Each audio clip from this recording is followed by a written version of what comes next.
నమస్తే, welcome to SP news. తూర్పు గోదావరి జిల్లా సీతానగరం మండలంలో అత్యంత వైభవంగా జరిగిన శ్రీ శ్రీ శ్రీ మావుల్లమ్మ జాతర ప్రస్తుతం చందాల వసూళ్లు చుట్టూ ముసురుకున్న వివాదంతో వార్తల్లో నిలిచింది. అమ్మవారి ఉత్సవాలను ఘనంగా నిర్వహించాలనే తపనతో భక్తులు భారీగా చందాలు సమర్పించారు. అయితే వసూలపై భారీ మొత్తానికి సంబంధించిన లెక్కలను జాతర కమిటీ తేల్చకపోవటం ఇప్పుడు పెద్ద దుమారానికి దారితీసింది. అజ్ఞాతంలో లెక్కలు, ఆందోళనలో భక్తులు. జాతర నిర్వహణ కోసం కమిటీ సభ్యులు ఊరూరా తిరిగి పెద్ద ఎత్తున నగదు సేకరించారు. కానీ జాతర ముగిసిన ఖర్చుల వివరాలను బహిర్గతం చేయడానికి మావుల్లమ్మ అమ్మవారి జాతర కమిటీ సభ్యులు ఎందుకో తెలియదు కానీ గుంపు జంపులు పడిపోవటం పట్ల భక్తుల్లో అనుమానాలు రోజురోజుకి పెరిగిపోయే పరిస్థితి నెలకొంది. కమిటీ సభ్యుల మధ్య లెక్కల విషయంలో తీవ్ర విభేదాలు, సంసిగ్ధత నెలకొన్నట్లు సమాచారం. ఇది భక్తుల అనుమానాలను మరింత బలపరుస్తోంది. తాము కష్టపడి ఇచ్చిన చందాలు ఎక్కడికి పోయాయో తెలుసుకునే హక్కు తమకు ఉందని భక్తులు వాదిస్తున్నారు. కమిటీ నిలదీస్తున్నా సరైన సమాధానం రాకపోవడంతో వారిలో తీవ్ర అసంతృప్తి వ్యక్తమవుతోంది. పారదర్శకత కరువు, విమర్శల జడివాన. జాతర వంటి పవిత్రమైన కార్యక్రమంలో పారదర్శకత లోపించడంపై సర్వత్రా విమర్శలు వ్యక్తమవుతున్నాయి. చందాల వసూళ్లు మరియు ఖర్చుల వివరాలు ప్రతి పైసాతో సహా పారదర్శకంగా ఉండాలని భక్తులు డిమాండ్ చేస్తున్నారు. కమిటీ వెంటనే మొండి వైఖరి వీడి పూర్తి లెక్కలను ప్రజల ముందు ఉంచాలని పట్టుబడుతున్నారు. ఈ మొత్తం వ్యవహారంపై సంబంధిత ఉన్నతాధికారులు జోక్యం చేసుకుని సమగ్ర విచారణ జరిపించాలని కోరుతున్నారు.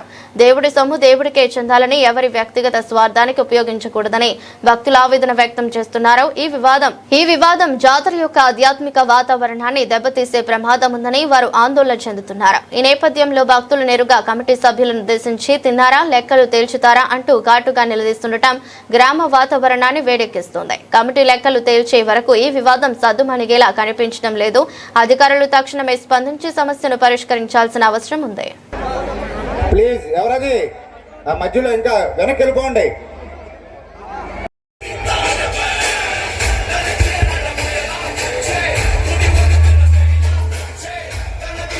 అందరికీ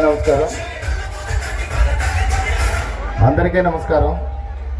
13 ఏళ్ళ తర్వాత మన మావుల్లమ్మ తల్లి జాతర మహోత్సవం అంగరంగ వైభవంగా జరుగుతుంది. ఎక్కడ ఎలాంటి ఇబ్బందులు లేకుండా అమ్మవారి పరిపూర్ణానుగ్రహంతో మన సీతానగరం మండలం అంతా ఎంతో ఆనందించే విధంగా రాష్ట్రం అంతా కూడా ఒక ఊపు తీసుకొచ్చి అమ్మవారి జాతర ఇంత గొప్పగా జరుగుతుందా అని చెప్పి అందరూ ఆలోచించే విధంగా మహోన్నతంగా జరుగుతుంది ఈ యొక్క జాతర. ఈ జాతరలో పాల్గొనే అవకాశం కలిగినందుకు నేను కూడా, అమ్మవారు కల్పించినందుకు అమ్మవారికి కూడా నేను మనస్ఫూర్తిగా అమ్మవారి అనుగ్రహాన్ని ప్రాప్తం అయ్యానని చెప్పి ఆనందాన్ని వ్యక్తం చేస్తూ శ్రీ శ్రీ శ్రీ మావుల్లమ్మ అమ్మవారి జాతరకి మనలందరినీ అల్లరించడానికి వచ్చినటువంటి పవన్ కళ్యాణ్ గారి అభిమాని, మనందరి అభిమానం, ప్రేమ కోరుకున్నటువంటి తెలుగు రాష్ట్రాలు ఉడుక్కుపడే విధంగా ఎప్పుడు వారి యొక్క ప్రోగ్రామ్స్ ఉంటాయి. అంతేకాకుండా మచిలీపట్నంలో వారు మాట్లాడినటువంటి ఒక స్పీచ్ ఆంధ్రప్రదేశ్ జాతకాన్ని మార్చడంలో అది కూడా ఒక మంచి భాగస్వామి అయింది. పవన్ కళ్యాణ్ గారికి బలాన్ని ఇచ్చినటువంటి వ్యక్తి మన ఐపరాది గారు. జనసేన పార్టీకి ఎంతో సపోర్ట్ని ఇచ్చారు. అలాగే ఈరోజు కూటమి ప్రభుత్వం ఉంది అని అంటే దానికి పవన్ కళ్యాణ్ గారి కారణం అయితే, ఇలాంటి ఐపరాది గారు లాంటి వారు పవన్ కళ్యాణ్ గారికి అండగా ఉండబట్టి ఇదంతా సాధ్యం కాగలిగిందని చెప్పి మరొకసారి మన రాజానగరం నియోజకవర్గ ప్రజలందరి తరఫున ఐపరాది గారికి మరొకసారి నా హృదయపూర్వక ధన్యవాదాలు తెలియజేసుకుంటున్నాను.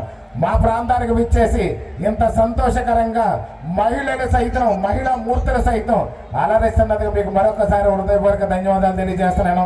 అలాగే దొరబాబు గారు కానివ్వండి, మనం ముఖ్యంగా చూస్తే ఈ రైజింగ్ రాజు గారు చూస్తే అబ్బా ఏమి ఇదండి. నేను డైరెక్ట్గా టీవీలో అప్పుడప్పుడు చూస్తుంటాను నేను, కానీ ఈ రాజకీయాల్లోకి వచ్చిన తర్వాత కొంచెం చూడలేకపోతున్నాను. కానీ ఈరోజు చూసే భాగ్యాన్ని కల్పించినందుకు రైజింగ్ రాజు గారికి కూడా నా హృదయపూర్వక ధన్యవాదాలు తెలియజేస్తున్నాను. అలాగే శాంతి స్వరూప్ గారు, ఈవిడ ఆడదా మగదని చెప్పిన పక్కన కూర్చున్న వాళ్ళు కూడా అడుగుతున్నారు.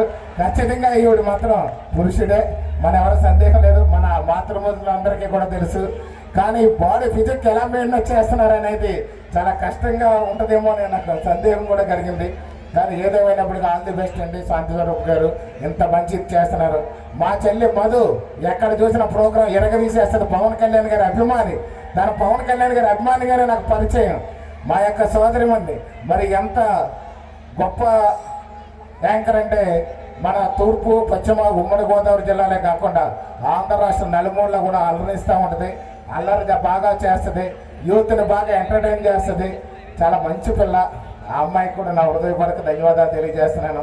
అలాగే సలీమా అని చెప్పేసి ఇప్పుడు చూశాను, రైజింగ్ రాజు గారు ఏదో పేరు కూడా పెట్టారు, కానీ చాలా సాంప్రదాయబద్ధంగా ఈ యొక్క ప్రోగ్రాం నడిపిస్తున్నది సలీం గారికి. అలాగే పండు ఈవెంట్స్ వారికి ముఖ్యంగా చూస్తే చెప్పండి, పండు ఈవెంట్స్ వారికి కూడా నా హృదయపూర్వక ధన్యవాదాలు తెలియజేస్తున్నాను. మనందరి పట్ల శ్రీ శ్రీ శ్రీ మావుళ్ళమ్మ అమ్మవారి పరిపూర్ణ అనుగ్రహం, అదేవిధంగా వారి యొక్క చల్లని చూపులు మనందరిపై ఉండి మనందరికీ కూడా ఆయుర ఆరోగ్యాలు, అష్టైశ్వర్యాలు, విద్యా బుద్ధులు, అన్యోన్య దాంపత్య జీవితం, పిల్ల పాపలతో, ఇష్టకార్యసిద్ధితో, మనోవాంఛ ఫలసిద్ధితో అందరికీ అమ్మవారి పరిపూర్ణ ఆశీస్సులతో మన దినదినాభివృద్ధి చెందే విధంగా అమ్మవారు అనుగ్రహించాలని మనస్ఫూర్తిగా కోరుకుంటూ ఈ యొక్క కార్యక్రమం అంతా కూడా శుభంగా జరగాలని, జాతర మహోత్సవం కూడా అద్భుతంగా జరగాలని ప్రతి ఒక్కరిని కూడా కోరుకుంటూ, జాతరలో చిన్న చిన్న విషయాలు వస్తాయి, దాంట్లో దాన్ని మనస్పర్ధలుగా మార్చుకుని గొడవలు పడకూడదు. అలాగే చిన్న చిన్న పట్టింపులు పోయి గొడవలు పడుతుంటారు. ఈ యొక్క జాతర సంతోషంగా జరగాలంటే 3 రోజులు ఈ యొక్క పెద్దలు ఎవరైతే ఉన్నారో పార్టీలకు అతీతంగా, మతాలకు అతీతంగా, కులాలకు అతీతంగా, పెద్ద చిన్న అనే భేదభావం లేకుండా అందరూ కలిసికట్టుగా ఈ ప్రోగ్రాంను జయప్రదం చేసి, జాతర అంటే తీయటి జ్ఞాపకాలు మళ్ళీ 7 ఏళ్ల వరకు జాతర రాదు కాబట్టి 7 ఏళ్ళు కూడా గుర్తుండే విధంగా ఈ జాతర జరగాలనే దీనికి పరిపూర్ణంగా అనుగ్రహం శ్రీ మావుళ్ళమ్మ